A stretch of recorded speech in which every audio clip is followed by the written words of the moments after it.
the Reverend Bill Zelazny, and I welcome you to our Channing Memorial Church 2021 Summer Service Program. Our spiritual journey began with our birth and it leads to now. It has high peaks and low valleys, and plateaus where our life seems to just coast along. There are desert and wildernesses and quicksand flats and lush oases. And just like our physical life, our spiritual life has twists and turns and detours and places where we get lost, smooth pathways, roads that seem to wander directionlessly, and straightaways. We find renewing well springs and stretches of parched land. We find roadblocks and helpful signs, and stepping stones to get over challenging terrain. Spiritual autobiographies, which is the topic of today's talk, is a type of memoir that traces a person's spiritual or religious journey. They developed as a major literary form in the 16th and 17th centuries. Whether you consider yourself spiritual or religious or not, these can provide fascinating insights into a person's life and how it has been experienced. It can show a person how their beliefs may have been formed, how and why major shifts in perspectives have happened, and offer a perspective on how the person's worldview may have changed over the years. We'll be talking about writing a spiritual journey as part of today's service. Our chalice lighting today was written by Bets Weineck. May this flame, a symbol of change and transformation throughout time, fire our curiosity and light a path to new knowledge and wisdom as we open our minds and our hearts to that which is around us this day and every day.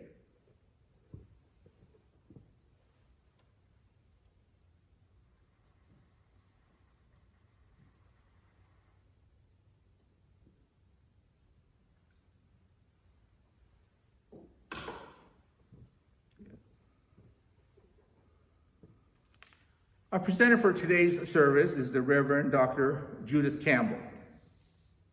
Reverend Campbell spoke here a few weeks ago about spirituality and art.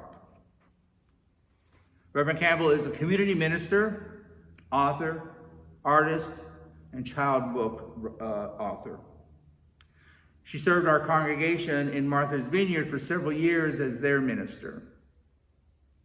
She is the author of the Olympia Brown Mysteries and the Viridienne Green Mysteries. She's written several books of poetry. She does quilt art, painting, woven shawl creations, and specialty cards. She holds a PhD in arts and religious studies, and her thesis explored the spiritual, mystical dimensions of creativity. She offers writing workshops, nationally and internationally. And today, she will be guiding us through the process of writing our own spiritual autobiography. Good morning. I'm Judy Campbell, Reverend Judy Campbell, and I'm a Unitarian Universalist community ministry. And I have had a 25-year ministry in creative arts and the spirit. And this morning, I'm going to talk about writing your spiritual biography, what it is and how you go about doing it. Act 1, Scene 1. I could write a book, she said. It's a biography, a different kind of biography. So why don't you, he said. I don't know where to start, she said. Well, start at the beginning, he said. Like everybody else, isn't that what you do when you want to write a book? You start at the beginning, the day you were born, and then you keep on going till now. She shook her head. It's not that kind of a biography. It's not dates and places and graduations and weddings and job. It's different? He looked puzzled. So if it's not dates and names and places, what is it? She smiled. I'm glad you asked. I want to write about the major spiritual and emotional turning points in my life. I want to write my spiritual biography. He looked even more puzzled. I never heard of anything like that, he said. She nodded. Not everybody has, or not everybody wants to. It's a story of your spiritual turning points. You know, the times in your life when something happened or someone comes into your life that changes you and everything. In my case, I want to write about those people and those events that made me see everything in a new light and made me aware that there was something that was greater than myself, but that I was still a part of. You know, like that interconnected thing in our seven principles. That's what I want to write about. He nodded, still puzzled. And then after some thinking, he said, why would you want to do that? Because, she said, if I write about the things and the people that changed my life and how they changed my life and what came out of those changes, I think I'll understand everything a little bit better. You know, insight, bigger picture kind of thing. If you say so, he said, not looking totally convinced, but willing to keep listening. End of scene 1, act 1. So, what is a spiritual biography, and why have I spent a good part of my life leading retreats with folks who want to do this kind of thing, who want to examine the turning points in their lives? Well, the short and very broad answer is going back to and understanding those times in your life when all hell broke loose inside your brain, and the aha moment of insight and understanding changed how you looked at everything. Now, we all have a historical biography, which is marked by dates and events in our lives, places we've lived, family dynamics, political, historical events, all those things on a calendar which have impacted our lives and part of our personal history. But over and above, around these temporal mile markers, we have another set of mile markers.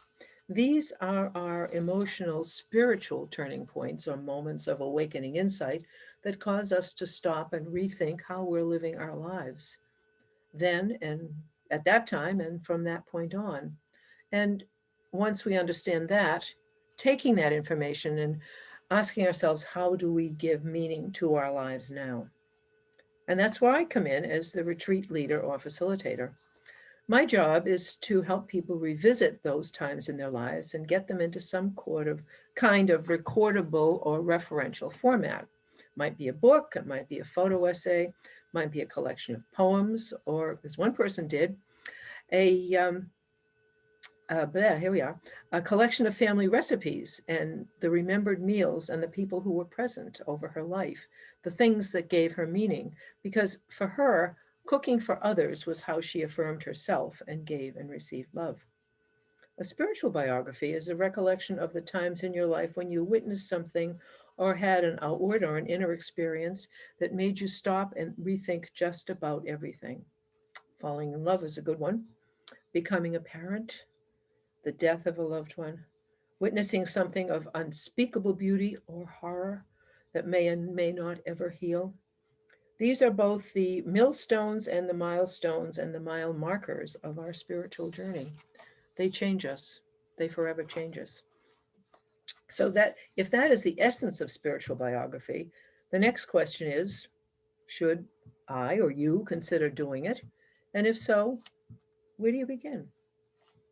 For me, I didn't think about it, but my poetry is my spiritual biography. It didn't start out that way, but in reviewing some almost 70 years of my own poetry, some good, some regrettable, I realized it's a perfect record of my own spiritual journey. And going back to a poem I wrote years ago and reading it with my new old eyes gives me a greater understanding of where I was then and how that greater understanding affects my now, my here and now. So if you think it's something you might consider doing for yourself at some point, I offer these thoughts on the process. As a first step, I would recommend that you find yourself a time and a place where you can be alone with your memories. Once you're there, start thinking about and taking notes on those times in your life, journey when something happened that changed your thinking or dramatically deepened your understanding of your own life in general. Those times when you felt lifted out of your socks or felt you were on another plane of awareness, of understanding, and yet you knew you were still standing right there in the room or looking at the sunset. I'll tell you about the Bach sunset later on. When you have one or two or even three of these times in your thinking, take each one out individually and ask yourself, and take notes, what was it or how old were you when you had this experience? Who or what made you see something in a whole new way? Was it caused by a person or a book you read or hearing or playing a piece of music, a religious experience or something that felt like one? Take each turning point and explore it in depth. Each one will be a chapter in your ongoing history. And to those of you who are already wringing your hands and wailing, but I can't write, I say reassuringly, all you're writing is notes, little mile markers, a place to begin. In the end of telling your journey, you might end up expressing it in photographs or in poems, your own or a collection of poems written by others which best express your feelings about something. You might even do a narrative, video, or a podcast, or a cookbook. As I said earlier, my own spiritual journey was most clearly reflected in my poetry, and to a lesser extent in my mysteries, in the voice of my alter, A-L-T-A-R, altar ego, Olympia Brown. We write what we know. We can't write anything else. When you think about it, you'll be doing nothing more than telling the stories you always tell. You know, the kind you tell at family gatherings, at holidays, when you meet someone new and precious and you're telling them about those times in your life when time stopped for you and why it was so important. Those are the times. That's basically the how of it. But what about the why of it? Why do this? Why would you do something like this? And admittedly, it is not for everyone. But those of you who would like to consider it, you might ask yourself these questions. When did I first become aware of my spiritual self? How did that happen? Was there a person in your life that helped you see beyond yourself or helped you understand there was something more to life than getting up in the morning, going to work, and paying your bills on time? Was it a specific event or was it a slow awakening over time? What is your moment of amazing grace? Now I'll tell you about the Bach sunset. When I was in my early 20s, I was teaching at a Jewish social service agency camp in Bridgeton, Maine. And I was sitting on the steps of my little cabin looking out at the lake across from where we were, and it was sunset. And you know how the sun can come through the trees, that beautiful slanting light, and suddenly the whole world, the air, the pond, everything was golden. And golden light was coming through the dark silhouettes of the trees. And it was, by itself, it was breathtaking. But I had a public radio station on, and the Bach Arioso began to play. And that music and that moment just took my breath away. I was in another place. And one of my favorite campers came trotting by, and I grabbed him by the arm and I said, Ellis, sit down beside me, say nothing, just watch and listen. And he did. And he got it. And the music faded as the sunset faded. And this kid, this like 13-year-old kid looked at me and he said, geez, Judy, that was beautiful. It was like that piece of music was written for that moment only. And I said, Ellis, in some ways, it was. Go in peace, kiddo. That's my Bach sunset story. Ask yourself this. Maybe it's the stories of people who left their handprints on your heart. We didn't get here by ourselves. Everyone has had someone in their own personal journey who's influenced or affirmed us and given us hope when we didn't even know we'd lost it. Write about that person and the mark they made in your life. One of my human personal turning points is a woman on my doctoral committee. We differed theologically because she was Anglican and I'm Unitarian. And she told me I was destined to be a priest. And I said, no, I'm destined to be a minister. I'm not going to be a priest. If you enter the priesthood, you will be a priest in the Anglican church. I am going to be a minister, a pastor. So we argued back and forth. We argued, we cooked together, we ate together. She was an absolutely wonderful woman. But it was Fontaine who at one point sat me down and made me understand the depth of my own intelligence. Something that I didn't discount, but I didn't take seriously. Oh yeah, I'm reasonably smart. Yeah, I get things quickly. But she really sat me down and said, no, Judy, you have an incredible intelligence and creativity. And my job is to help you understand it and explore it. And she did. She spoke at my ordination and died less than a year later. God rest her blessed soul. But her mark, her handprints are on my heart forever. Another thing you might want to ask yourself is, have you ever experienced the holy or the divine in your life, and how was it made manifest? Certainly the Bach sunset was one of those moments of complete transcendence. Has something taken you right out of your socks? Another one for me was singing the Vivaldi Gloria in Canterbury Cathedral with almost 200 other people.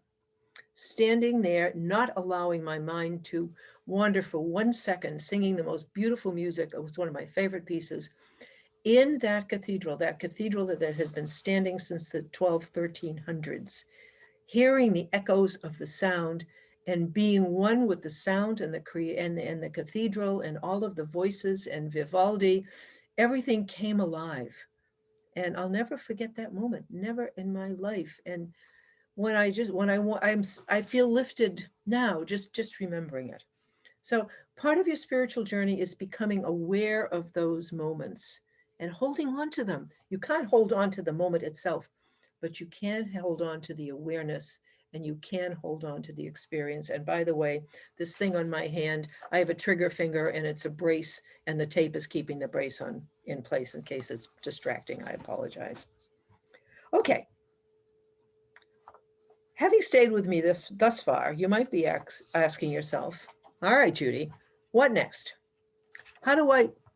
If you don't come and lead a retreat, how do we do this? Well, one way you might do is to start a spiritual biography small group or small group ministry in your church. And by that, I mean 5 to 7 people, not too many. Agree to divide the time equally and appoint a timekeeper, very important, and covenant together on matters of attendance, confidentiality, and content appropriate to the group. This last one is sticky, but my general guideline is to ask that no graphic, intimate description of suffering or sex be shared with the group. This does not mean not to include it in your story if it happened and it needs to be there. It means not everything you write needs to come to the group. You do need to write it, but some things need to stay out of the public eye.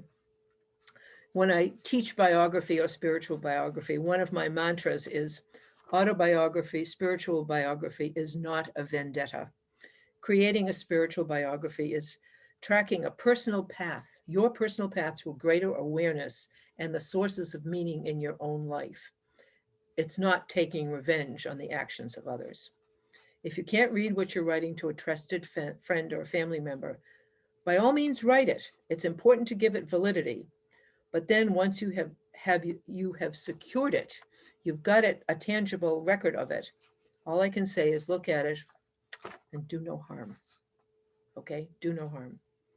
Finally, when I close out one of these workshops, I ask the participants to add 3 more things to their writing and to their thinking. I ask them to write a prayer or a statement of gratitude to who or what you are grateful for. In other words, what is your amazing grace? Write a prayer of gratitude for your amazing grace, your moment of awareness. And then write a prayer of blessing. Who in your life would you bless and why? I would bless my friend Fontaine. I bless her many times. I bless my children. They've given me such awareness, aggravating at times, but deep awareness.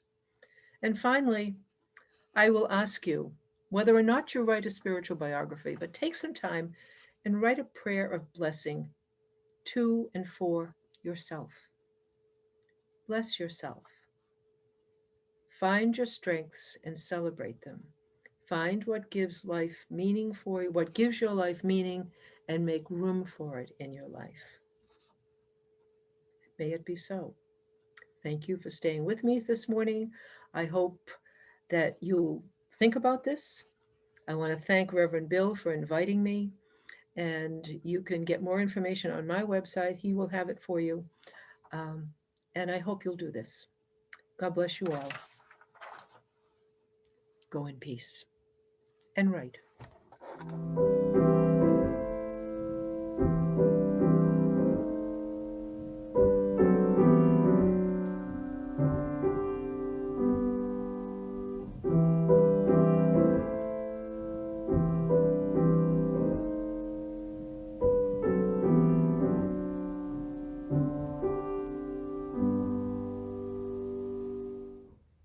Every Sunday I mention about how important the offering is to the church.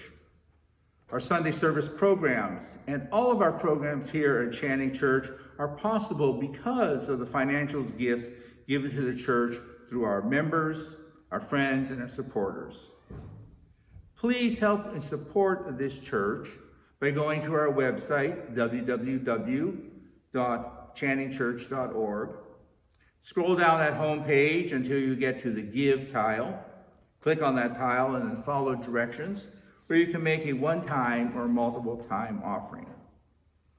All of the gifts to this church are vitally important to keeping it alive and keeping our programs going.